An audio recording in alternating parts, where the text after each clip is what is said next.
Hello there and welcome. This is Mikhail or Michael speaking, and as always, before the video starts, I want to use this opportunity to express my eternal gratitude towards those who decided to support me financially, be it through Patreon, PayPal, or Super Thanks. I am grateful for your support, so thank you friends, and have a blessed day. Now, today's video I will start with the city of Bahmut, where it would seem that Russian offensive is gaining steam. The point of interest is the Ukrainian-controlled settlement of Bohdanivka. However, as the situation changes, their control of it will not last long, as in the last 24 hours, Russians attacked in its directions to its flank and generally were active all across the front, gaining territories in the process. As a result of successful offensive operation in the direction of Bohdanivka, this is exactly how much territories Russians were able to recover from the Ukrainian side.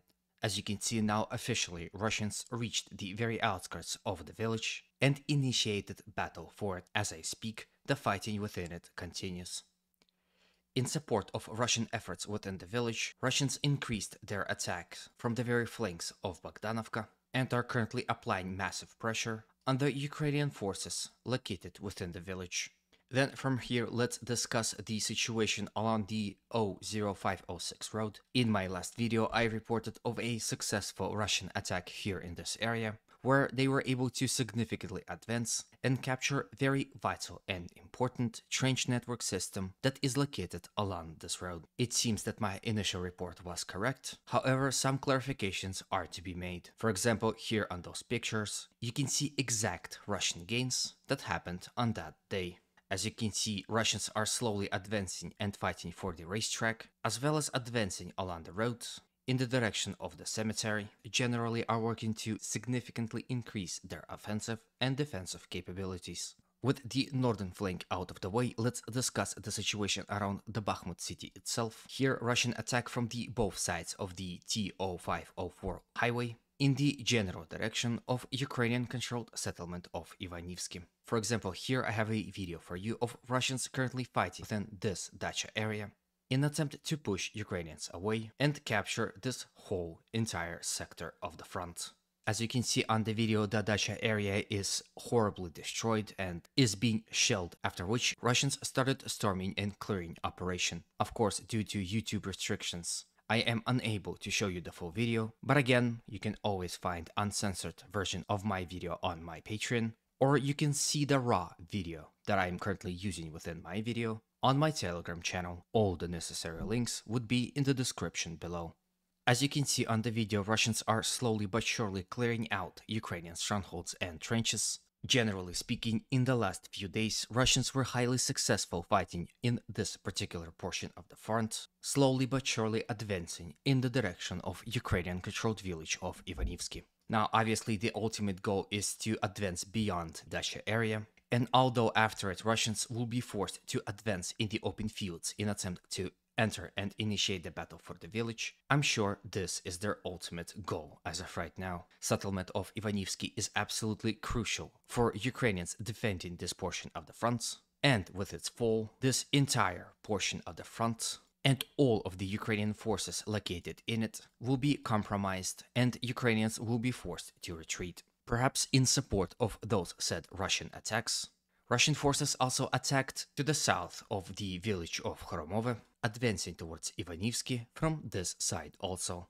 As a result of those successful offensive operations, this is exactly how much territories Russians were able to recover in that attack. If you look closely, you will understand that basically Russians captured every single tree line on this portion of the front, which forced Ukrainians to retreat from now completely open areas in between Ivanivsky and Bahmut and take defense in this area. Now, when it comes to the weather situation, I have this video for you. As you can see, the uniform of the soldier is completely frozen. Again, snow is a rare guest here on this front. It is mostly rains, and almost immediately after rains, freezing weather kicks in. And this is one of the reasons why this soldier's ammunition is basically frozen. Of course, this forces soldiers to fight in terrible conditions, greatly decreasing their morale. Now, if you liked this video so far, I would kindly ask you to consider supporting it with a like, comment, and if you haven't subscribed, a subscription. Those actions greatly help promote this video to a wider audience, thus helps this channel's growth. On another note, some people have been saying that they were not notified of my videos being released, so please also consider turning on the notification bell so it will inform you immediately when I post a new video. Thank you in advance, and let's move on. From here, let's quickly visit the general Liman direction, which has been a site of long and brutal fighting with minimal to no territorial change. Here, Russians attacked in the general direction of settlements of Torske, Zarichne, Yampolivka, Terne, and Novosadova, with barely any territorial changes to report, as well as fought within the Serebryansky forest in an attempt to take full control of it. Ukrainians, on the other hand, were most active here as well, as they counterattacked Russians everywhere they could, stopping them from advancing and capturing territories. They also fought in the general direction of currently Russian-controlled Dibrova, however were unable to enter and capture it, and counterattacked Russians within the Serebryansky forest. It seemed that as of right now, Russians are slowly coming on top, because as a result of successful offensive operations within the last 24 hours, they were able to advance within the forest and capture this much territories from the Ukrainian side. Now, if you look closely, you will see a pincer maneuver presenting itself, as Russians will be able to attack from nearly acquired bridgehead and through this forest in attempt to encircle Ukrainian forces that are located within this ledge. As I speak, the fighting within this forest continues, and perhaps something like that will be reported in the near future. Now, from here, let's move to the Avdiivka front and quickly discuss the situation here as well. Russians continued their attacks in the general direction of Novokalinova, across these open fields in the direction of Bahmutivka, and fighting across the rail line in the direction of Berdiche and Avdiivsky cokeplants, also fighted within Stepovo village, however were unable to advance anywhere on this portion of the front. From the northern flank, let's move all the way to the southern one and quickly discuss the situation here also. Here, Russians were reported attacking towards 9th quarter of Avdiivka city, basically the most defended one here, across these open fields from the settlement of Apitne, however were met by Ukrainian counterattack and resilience and were unable to advance. Somewhat the same could be said about Russian attacks in the general direction of Severne and Tonenke, as they advanced from the settlement of Vadiane. Russians were also reported attacking from Vadiane and Piski in the general direction of Pervomaisky. However, those attacks were of limited number and seem to be a part of an active defense strategy. I have an interesting video for you of Russian bombardment of Pervomaisky settlements. The reality of the situation there is when Russians are not attacking, they are heavily shelling the settlement in attempt to smoke out Ukrainian forces. The effectiveness of those artillery strikes is not for me to decide, but as you can see, the imagery itself is superb. Russian forces were reported advancing here near the industrial zone. A few days ago, they've captured this portion of the front, and now Russian sources claim that Russians advanced towards the Avdiivka city and officially entered it, and are now fighting within the first houses of the city. Here in this picture, you can see Russian advancements here in this area in the last 24 hours.